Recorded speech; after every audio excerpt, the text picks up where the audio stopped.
The intro. I mean, that was my intro replacement. There you go. And then it was pretty good too. For all the fans out there that watch the show just for the intros, sorry, I've been spending a lot. Something happened in my computer where all those files, which I just looked at yesterday, all got moved over into some roaming file or something. I still can't find what I need, but oh well. The intro is just to get everybody set and ready with all the thousands of people that are jumping on to watch right now. Yes. Mr. Boyle, are you sharing it to Stryker? I'm working on it. I'm trying to find it. I was on the wrong page. I was on the RC Airsoft page. I got to switch to Grey Wolf. I got to be. You'd think I would have known how to do this by now. Well, we were just talking about that. I think I don't know if I was your first live cast, but I remember when you were a little nervous, a little hesitant. You weren't relaxed at all. Now you're just like, no. He's here to give you the information and have a good time. Anyway, all right. It's been way past 20 seconds. It's been over a minute. Thank you for everybody who's already joined. I'm Ron. RC Ron, as people want to call me. Some people call me bad stuff too, but that's okay because I call people bad stuff too. It's just the way it is. And if you're friends with them, it's just fun.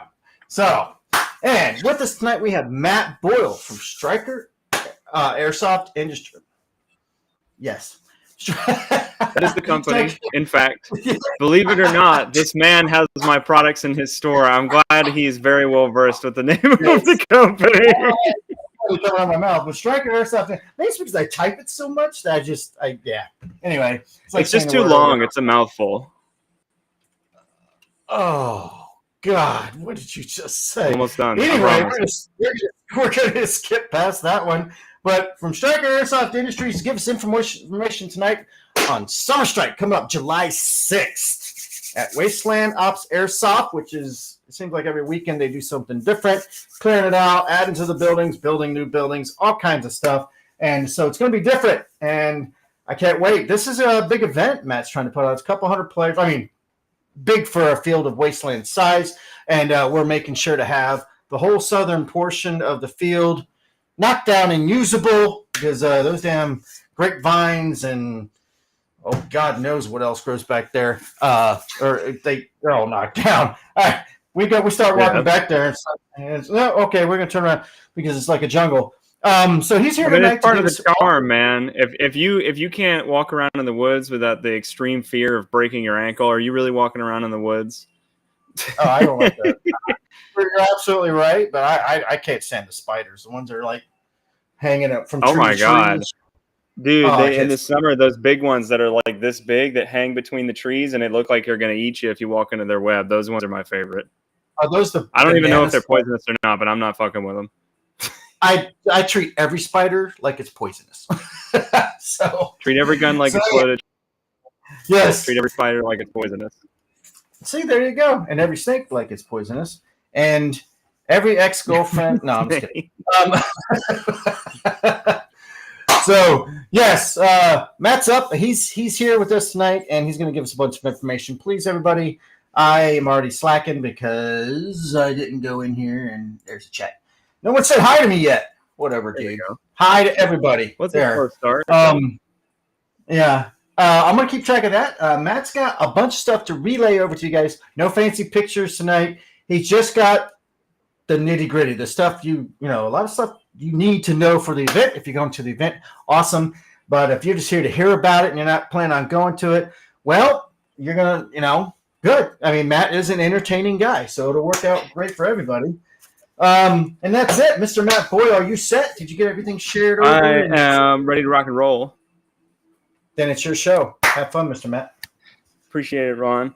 So first off, I want to say that not only do I always appreciate Ron for, putting on the live streams and everything like that, but this was my opportunity to go back to my roots. And I always tell people about the origins of Mini Milsim, but Mini Milsim started at Wasteland Ops as a secondary event for something that ended up happening outside in the airsoft community, and people needed a place to play. And so Wasteland gave us a chance to do an event there for next to nothing, just about. So to be able to come back to the field after almost 2 years of being gone to do an event, just for me, is almost like a homecoming. And to see the way the field has changed and everything like that from when I ran Mini Milsim 1 there is also very exciting, because the field has changed a lot. Even just the basic layout of the field, the store itself has come a very long way since the days that I ran Mini Milsim 1. They have a full store now. They actually have a brick and mortar store now. So that's just, you see where Strikers come, like you can see where Grey Wolf and RC Airsoft and all of that has gone. So they've expanded alongside with us. So I'm very excited about that. But like for me personally, it's a little bit emotional to be able to come back and be like, hey, I've built, this big events company. We have the cool props now. We have the great staff. Now I can come back to the place where it was literally just me and maybe one other player who decided that they didn't want to play the event that day, reffing the whole fiasco. And I was the one writing the terrible op words that were misspelled. And the whole game, no matter how big the field got, I had to rep the whole game personally. Us time to time. I think I'm back, but it's hard to tell. I'm waiting for. Am I back yet, Ron? You're in and out. We can still hear your sentence. Just kind of garble. It's good. Gotcha. My internet is better since Mini Milsim 1. Yeah. But yeah, but it'll be a lot of fun because now I'm coming back. I'm doing Minute Waste with a staff of about, I think, 10 to 15 people just about. So the quality of the game that we're going to be able to put on at Wasteland is going to be leagues above where it was when we originally started. And hopefully I'll be able to purchase good internet one day. I can see the live stream on my other screen here, and I'm nothing. I'm like 5 pixels on the screen. I hope people can actually hear me. Actually, I mean, if I hear you, they should be able to hear you too, and I hear you just fine. Just garbles out every once in a while. So, I mean, we got Aiden here. Aiden was in. He's got. So Aiden's saying you guys got a lot of buildings planned. But Aiden remembers those days back when I was the only guy running the show for the Mini Milsim series at Wasteland. But what do you guys have cooking as far as on the field, as far as new buildings? Because we haven't run, at least I personally haven't run any Striker events there in about 2 years. And I know you guys have built the big building on the left side of the field that's over by where Restrepo is. I know you guys have cleaned the field up a lot since I was there last. What else you guys got going on? Well, that big building's actually more. See, here's a misconception. A lot of people get they kind of lose track of because they never get to play the south part of the field. A lot of people look at like where the hut is and they look straight out and they say, well, that's the left side of the field. Actually, no, that's more the middle left. Because the field goes much farther south, and we don't use it that much because it's overgrown. Well, that's getting cleared out, and that big building we call it the gas station is already up 3/4 of the way, and it seems like it gets worked on every weekend. That's right there in that open area in the middle, and we're clearing out the trails so people can move easier. And we're also got plans for what we call a hotel. It's a longer building, which will be south of the gas station. We've got a car coming in. We got plans for big tents and stuff. It's all the stuff's already been priced, and we're looking for opportunities to purchase it and bring it in over the next month or so. And people have been. I don't know if you haven't seen it because the tires have been, since Matt's been there. The tires have been reorganized and they're nice and stacked. There's a central area now. There's ditches. Actually, I think you helped make those ditches, Matt. But yeah, it's looking good and it gets better every month. So yeah, I remember. That Bobcat that we rented that hardly worked because the whatever was going on with the gas pump didn't even work at all. So we could only pick up little bits of sand at a time while we were making all those trenches. But I had the time of my life driving that Bobcat. That was a blast. Oh, I bet. And that's what we're getting. We're probably gonna bring another one of those out just to get all that stuff cleared out. So yeah. So you tonight are gonna tell us how for Summer Strike, which is on the 6th. How much are the tickets for that? Uh-oh. He froze like this. He's doing the statue thing. Oh, God. I think we lost Matt for good.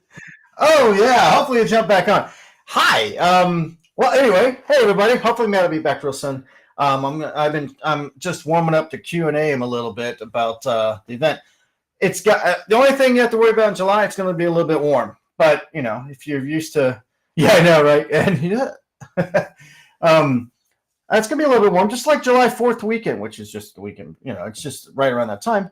Actually, the 6th is kind of July 4th weekend. If you, I guess it is. Now that I look at the calendar and think about it, yeah, it's July 4th weekend, but it's on the 6th. Hey, man, it's going to be a good time. It'll be good weather. I'm just backstage. My bad. I didn't see him pop up. Where did he go? Oh, there he is. My bad.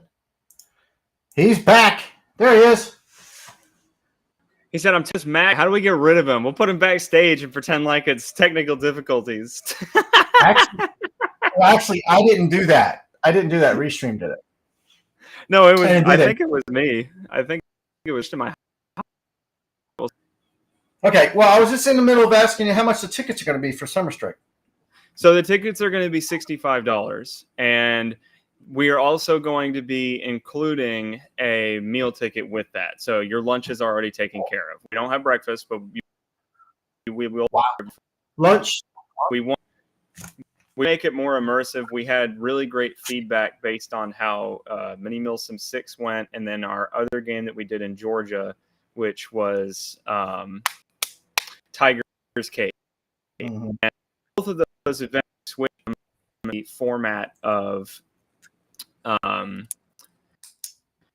going to around noon and playing and it's always tense, but we realized that what happened was the players would hit lunch, they would go to lunch, and then they would power down, and they couldn't play anymore because on their feet. So we didn't do lunch. That was a huge. We didn't do lunch at Tiger's Cage. That's not doing lunch. So we're thinking players who really aren't prepared to go that long without a lunch break. And the answer to that is to have lunch at the command post. So each of the command posts is going to have what the military, a culinary specialist, who is going to be that command post's cook for lunch. We're not going to dictate when lunch is. Your command staff will what the rotation like that is, but you'll be able to essentially come off the front line, come back to your command post, which is a safe area, and you'll have a culinary specialist there who will be cooking food, be like, hey, so-and-so, show me your meal ticket. All right, you got a meal ticket. Here's your food. Mm-hmm. You can eat here. You can go back and you need it at the first up there. Players don't have to be like, oh, well, the game's still going, but I'm going to leave, at my truck. Mm-hmm. You can still not telling players you can't leave the field, but we're doing everything we can so that you don't have to leave the field. Awesome. Go ahead. Got a quick question. Says, if I join Ranger, do I have to wear a complete green kit, and could I run green and black? Kit you run, it has to be the whole pick and choose. You can't pants green top and then black top green pants. We're trying to tighten that up, built so that basically any kit can play. The black kit's a lot of the coalition, but a lot of feedback that we got from Mini Mill Sim 6 and from Tiger's Cage is that people want us to tighten the uniform situation up. So we're going to be going into the regular rule set and tightening that up just a little bit more each time, because we know you guys can do it. We've seen everything you've got. There's no reason that people need to have a half and half kit or something weird's going on. And basically, you don't know, well, who's an admin and who's not an admin and who's on that team and who's civilian, because his kits doesn't match. Does that mean civilian? Really tighten that up. Hopefully that answers that question. Oh, yes, I'm sure it did. Awesome. So continue on. What were you saying?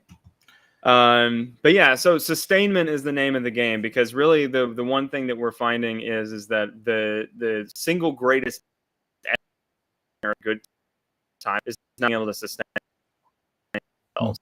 Not that we're sustaining all the players on the field, but we're in STRYKE in order to make the game more fun and essentially more insulated. So you don't have to leave the game. You don't have to leave the event or your immersion in order to take care of yourself. So since it's the summer, we are going to be bringing in some water. We have made it a standing order that we want people who it is. And we're going to have it available. It is for our staff to distribute as needed. So if you're coming back to the CP and we see that you're in dire straits, we will have some water there for you. However, that does not mean that you should not bring your own water. We changed our rule set to where use of water of your own equivalent amount of fluid, being a gallon of water or something of that nature, you will not even be on the field at all whatsoever. So you will come to your check-in, we'll check your dead rag, we'll check your iPro, we'll check your gun at chronograph, and your ass better have either a case of water or a gallon of water. And if you don't, you're not going to be on the field. And I know that a lot of players are like, oh, well, I want to take care of myself. And that's great. I want you to take care of yourself. But if you've set yourself up for failure, you're not going to make it the other player's problem to take care of you, and you're not going to make it Striker Events' problem because you didn't decide to take care of yourself, because we have an obligation to the players to keep the game going and to keep the objectives going and to make sure that everything's happening. And we have medical staff on standby and we have our refs on standby and we're watching everything, but we want to make sure that the players are actually coming self-prepared for the event and can actually sustain themselves and play. So Summer Strike is in the summer. It's in the name. You need to have water. You should be drinking your water before you even show up. But I ran Mini Milsim 4.5 in the heat 2 years ago at Wasteland Ops. It's the same field, same time of year, same heat. It can be done. It was a ton of fun. Mini Milsim 4.5 was. And we did certain things in the game that we're going to do this time to keep the players in the game, but you have to take care of yourself first. And I'm going to be preaching that forever and ever and ever. It wasn't as touched on as much in Mini Milsim 6 because it was bloody 70 degrees out and everybody was fine. But it's going to be warm, and you guys should be able to play in the warmth. It is literally Florida. We shouldn't have to give up airsoft for 6 months out of the year just because we don't want to drink out of a bottle of water. Let's see what else we got going on. Yeah, let's see. I already talked about the food. That's going to be a lot of fun.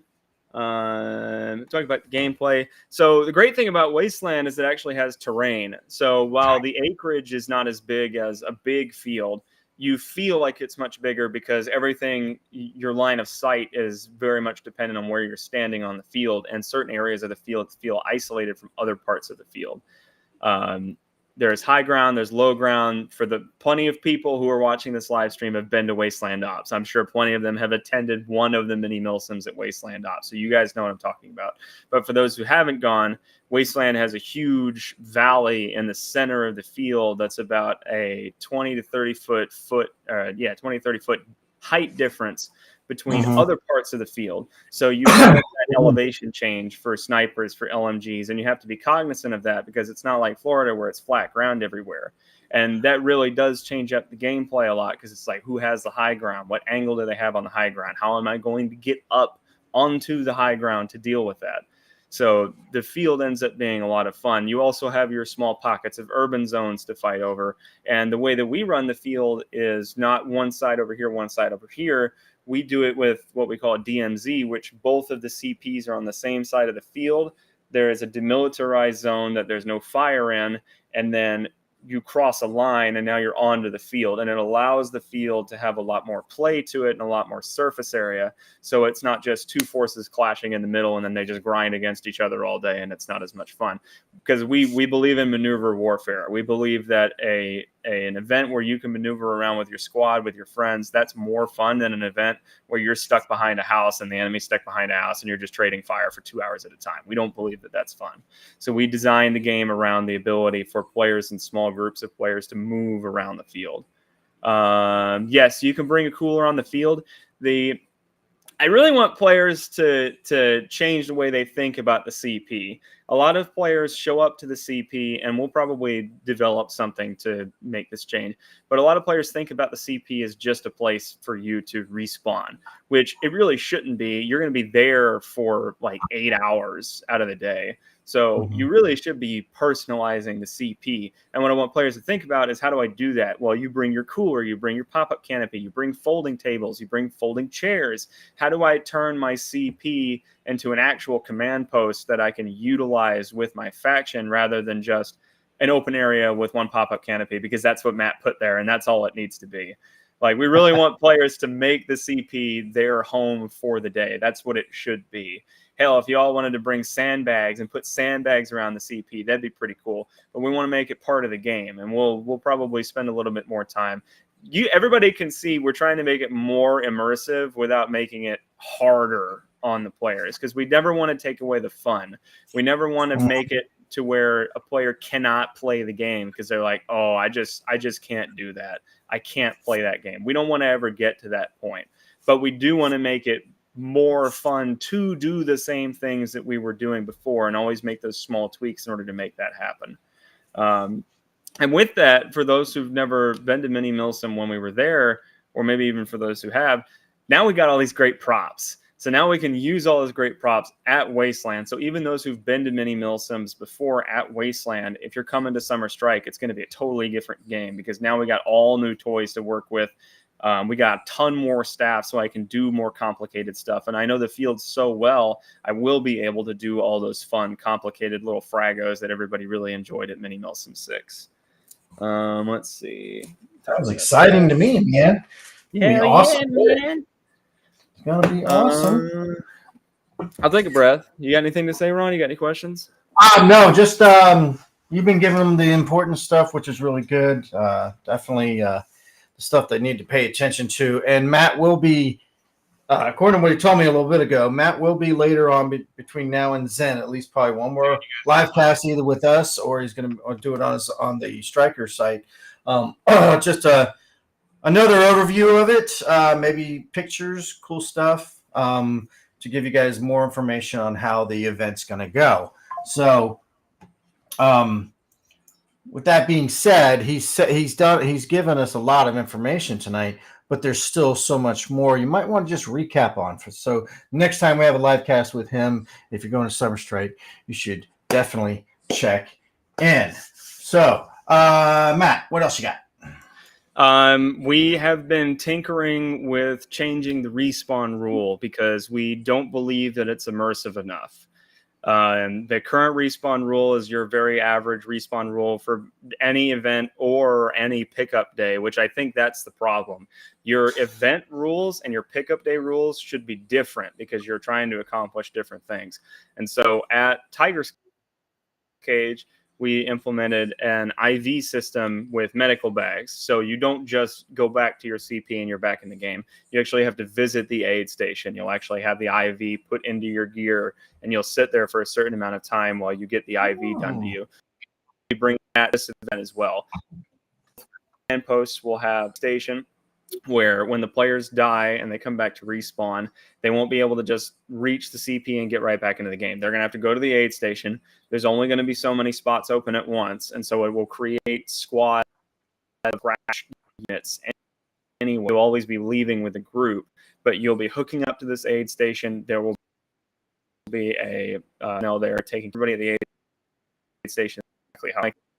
You'll get revived, and then you're back into the fight. But that'll give it a different element than just, okay, we're back in, okay, we're back in, okay, we're back in. And we're also trying to do that rule a little bit. We're still tightening down the medic rule. A lot of the Mini Milsim players aren't used to fully rule. So we're going to be more strictly used as a medical tool. It's just going to be the tourniquet. It's just going to be actual gauze that we have okayed for the event. There's not going to be like random socks and shit that people are going to tie around their arms that you can use. And we're also going to be trying to do a mobile IV station where if the player doesn't have a tourniquet, you can call for the medic, and the medic will have the medical bag, be able to run an IV on the spot on the field and get the player back in the game. So making it a little more immersive to where there's but it's better, essentially. You're not just, throw it together. Let's make the Milsim more Milsim. too crazy. Oh yeah, you're definitely good at that. You don't always from event to event. It's always something different or better or better, different, better. I don't know, but it's never exactly the same, which is nice. It's refreshing to see that. I've been to events where, yeah, I was at this event last year and now I'm here again, and it's the same exact thing. So yeah, and awesome. Linder has really drilled this into my head over the few years that we've been working together. It's very easy to be different, but it's very hard to be different and good, or it's just very hard to be better. It would be very easy for us to just throw some random there that doesn't make any sense, but it's just different players. But that's not what we're here for.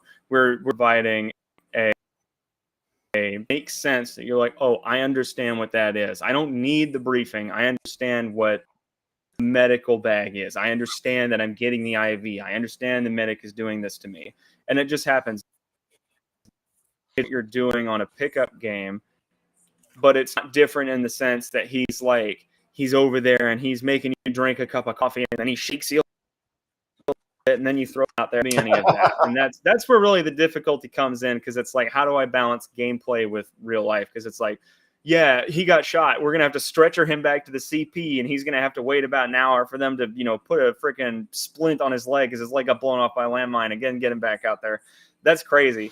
But at the same time, it can't just be a situation where you run up to a player and tap him on the shoulder and go 1, 2, 3, 4, 5, 6, 7. All right, you're back in. So it's finding that balance between those two things where it's fun. Absolutely. Absolutely. Yeah, I've been to many events where there's a typical way they do things, but then there's other events like the Jamie Riley and your events that they try to put a different twist on the medic stuff to make it maybe better for the players, or they're experimenting, because there's some goods and bads about the way it's the norm that they do, or they have been doing for years with the other places. And I'm glad you guys are twisting it up, giving it some extra character. So yeah, hopefully everybody jumps in on that fun. Anyway, Edward asked if we plan on limiting the number of medics. Yes, we will be switching to a more than likely a limited medic system. I need to run that, make sure that it gets. Mm-hmm. We did learn at Tiger's Cage is if you make it a little bit more difficult but not impossible, look at more. So that's what we did at Tiger's Cage. Not everybody was a medic. Only certain players, I believe, were medics. Or maybe I'm thinking about it wrong. What we did do at Tiger's Cage is we limited the amount of ammo players could have. And I personally think that was a big success. Where players could only have 500 rounds at a time. Or if they're an LMG, they can only at a time. And we may re-implement that for one of our events, because it slows the game down. It changes the way you play. Same thing like Ed's talking about with the changing of the medic rule. If everybody's a medic, then that's very different as far as how gameplay rolls out versus I only got one medic in my squad, because if he's hit, we're screwed. But if everybody's a medic, we all just kind of do whatever. So we will be looking at that a little bit more. We may be going to a more limited medic system. The problem is that you don't want to make players walk. That is like the ultimate thing you want a lot of as drain out. They're not playing. They're not shooting. They're walking back and walking back and of their energy. Every time a player dies at an event, they have to keep playing. It's not like real military where you die once and then that's it. Like you have to do the job of like 10, because you have to keep going and going and going. So unique, sensible ways to reduce the walking to and from CP just because you're dead is kind of where that medic role has to be balanced. So we can't make it so nobody can be revived, but it also sucks when everybody's a medic and you can't clear out an area because everybody's just reviving everybody all the time. So still yes, balance. Yep, you have to balance that. Yes, absolutely, completely agree. So a lot of great information, man. Do you have anything left for us until the next live cast? Trying to think. Go back to my notes here real quick. Back up. It's gonna take about 30 seconds. Check my little a little spreadsheet. See what cool on the spreadsheet. Here we go. We got the night raid missions coming back. Everybody that did the night raid last time said at the time, even though it was wet, it was. Everybody got soaked within 3 minutes of the mission starting. But the Reapers Rejects and our other sponsor team, the Mercenaries, who came down from Tennessee, they did a phenomenal job as Op 4. And that's really the crux of it, is if you don't have a good Op 4 team, you can't have a good night raid mission. But they were absolutely masterclass in how they handled the night raid mission. And we want to bring that back to Wasteland Ops. We did a night mission there, I think, once or twice before we last. So well, so much. It's a love project because it costs a lot of it, and we don't want to charge too much. We don't want to charge ticket to go to. So we try and keep the price down as much as we can for it. But it's a blast for me because it's just something. It's not like your Call of Duty mission. This is like, what experience can we provide to you? How can we do something that you'll never ever get, even at like a big event? Like you're never gonna get ambushed, really. Like you may have like a half-hearted ambush, or maybe like 1 in a million chance you legitimately ambushed, or you pull off legitimate. So it's like, how do we take those really, really cool that could happen and make them have the Op 4 group? So we're gonna have the night raid mission. Looking at it right now. It's gonna be $30 for the night raid mission. We're only gonna have 30 tickets for that available because you can't have too many players. It'll be exactly like the mini Sim, that over the horizon moment where you get dropped off by vehicle and then the vehicle leaves. Leave no further instruction to your platoon leader. And this mission where you have your two, and that's it. If you're dead, you're dead, and you walk off the field. So there's a lot more communication and teamwork that has to happen. As we've done more and more of them, we've added more combat, more aggressive combat, more different, variables to that itself. Psychological thing, because the night is designed in wait time. They're in a home where, and we tell you the enemy's coming, you're sitting there, come any minute now. Mm-hmm.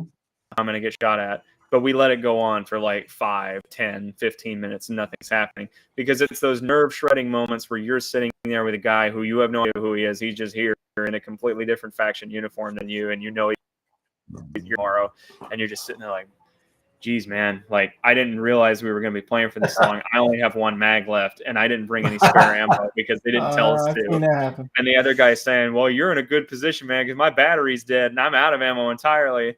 So it's those moments that it's like, all right, well, now what are we going to do? I mean, like, do you have a sidearm? Can I point my flashlight at the enemy? Like, how do we get those moments and put them into the night raid mission? So we're going to be bringing back Op 4 units that we used last time. And with the Wasteland Ops, there's a lot of really get done for the night raid. So I'm excited for that. Oh, yeah. It's going to be awesome. It's going to be awesome. I agree. And everybody, don't forget to check out our next time he comes on. He's going to have more information for us. Matt, do you have anything else going on? Anything else you want to talk about? The camping situation is up in the air right now because we're waiting to hear back from the VFW, which is next door. And for those who plan on camping, or even those who don't plan on camping, I recommend you camp. I think the camping tickets are like $15 is what they normally do. And 100% of that money goes to the VFW to fund the VFW. We don't keep any of it. We literally take your money, collect it, and hand it off to the VFW as a charitable donation. And that's why I'm saying, like, if you normally camp and you think you can handle really hot, I would do it. Or even if you have a hotel, swing by, see the people who did this for real, who actually put their lives on the line, that we all go out there and we pretend to be these people just for fun, and just say hi to them. They usually cook. They have a little clubhouse that sometimes they let us into depending on what we're going on and what they have on at that time. So if they allow us to do the camping, I am recommending all players, whether you're camping or not, go visit the VFW, see it, give them that kind of support, because there's a lot of people who went through a lot of stuff that rely on the VFW for just companionship and for a place to meet up with war buddies and for a place to feel like they can go and just be themselves and be in a safe space. And we, just as Stryker Airsoft and me as an individual, I want to support that. And so this is a great way for me to be able to provide a place to camp for these Wasteland events and be able to do that mission at the same time. Hopefully we'll be able to get that done. Yep. I think it'll be awesome. I think it'll be great. Great plans. Yep. We'll get the camping worked out and the information will be put out. I'm sure you'll put it out on the Stryker Airsoft on the website, probably, maybe, or just on the Facebook. Either way, everybody keep an eye on the www.strykerairsoftindustries.com and the Facebook Stryker Airsoft Industries under the events tab, or maybe it'll be on the main page. But keep an eye out. If you're not already following those pages or going to check them out, get in there and check it out. That's where you can find the information right away, usually, especially if it's new. And if not, hey, message Stryker Airsoft Industries. Somebody will answer, get back to you. And if they don't know, they'll find somebody who does know. Cool. So, all right, man, is that it for now? I have one more last thing, and then I promise it. This is my last thing. Oh, good, man. Yeah. Some always, because those or I've been a company commander, a platoon commander. You know, I'm very passionate about, trying my best to do a great job so that the players can have fun and the players can do a great job. And one thing that I think personally that airsoft events are missing is a group of players who are not there to shoot people. They are there to essentially LARP as officers for the event. And so we've started to do this, and you can see it with how we handle our company commanders now. There's a reason we did. We at Stryker are trying to defend almost like host a group of good leaders in airsoft who have a good temperament, who about the players, who understand communication, who aren't there to yell at people that the event go well and to make sure that their faction does the best that they can. We're trying to do a group of those people so that we have a hat that we can draw from for commanding officers, and we have recommendations for company commanders. Because to be frank, no matter if you have a crappy CEO or if you have a crappy company commander, your event experience is going to be so much than it should be because of that. And I don't want that to happen. So if you want to be part of that program, just email. I've been in that program before. If you've been a company commander or anything, we've already got most of your guys' information putting this list together. It's not going to be a situation where you call me up and like, hey, Matt, I want to be CO, and then I make you CO. It's going to be a situation where you've already paid for your ticket. You're coming to the event. I'm keeping my eye on the fact that you have been a company commander before, so that when, for instance, Pops is going to be infantry guy now, commanding officer. I know Pops CO for this event specifically. Who am I going to put in that position to make sure the players have a good time and they have a competent commander for that? So if you have any interest in being in that hat, reach out to me. When the COs are announced for this event, reach out to the COs, because we're going to start briefing them. Even if you're just a squad leader, I don't know all the squad leaders. I don't know all the platoon leaders. All I know are who the company commanders are. But if you want to, quote unquote, take that next step, and it sounds really stupid, but I have to say it what it is. You go up the chain of command in Stryker Events Airsoft. If you want to do that, start making yourself known. Start putting in that extra effort. Make sure that you are seen as a leader on the field, taking care of players, make sure people have a good time, that kind of stuff. Because we are desperately looking for those people. I don't want to where I'm hosting Mini Milson 12 and I'm like, oh man, we got nobody wants to be in charge. running around because I can't even do the fragos. If I don't have a good CO and your CO doesn't have a good company commander, there are no fragos. No matter how many fragos I write on my little character sheet, there's not going to be any. So I'm asking for people, like, we're going to start to develop that. I'm sure we'll have a formal process at some point, but when we announce the COs, get with your COs and let them know you're interested in that, because we want to start to develop that. Yep. You know, I started off as, like, what was I? A squad leader, and before you know it, I was doing command over the entire thing. It's just, once you get known as somebody who can lead, then people start calling you. Absolutely. Well, fantastic, guys. Mr. Matt, in the coming weeks, we'll be getting back together, hopefully on here, or you're going to do a live cast on your own to give more information out. So everybody check that out, please. If you got questions, send them through Messenger. Just check out the information on the Facebook pages or the website. The website is where you're going to find the tickets, STRYKE.com. And yes, they are live. They've been live for a short while now, but they could easily sell out. STRYKE has been known to do that. So it's going to be a good time. Yeah, there will be no second drop of tickets. We're starting to go to the point where we know we're going to probably sell out the 200 tickets. So if you get them, you get them. If you don't get them, you don't get them. It doesn't matter how much you whine and plead and ask for more tickets. There will be no tickets. There's no special exception.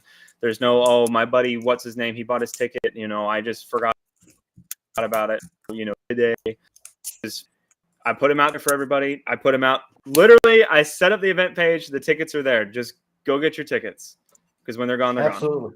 Absolutely. Grab them while you can, while they last. They're only $65 for a fantastic, well thought out event that has a lot of history with some good people running it, and you're definitely going to have a good time. Make sure to hydrate. You got to go on the field with water. Don't try to just try to sneak on or anything. These guys find you, they're going to tell you to leave if you don't have any water. Gallon jug, a whole bunch of bottles, something to prove that you have water. And I'm just going to say it again, hydrate. It's going to be warm. It may not be as super hot like August can be or something like that, but it's still going to be warm. It's July. So make sure you take care of yourself. Self-medicate beforehand. Hydrate.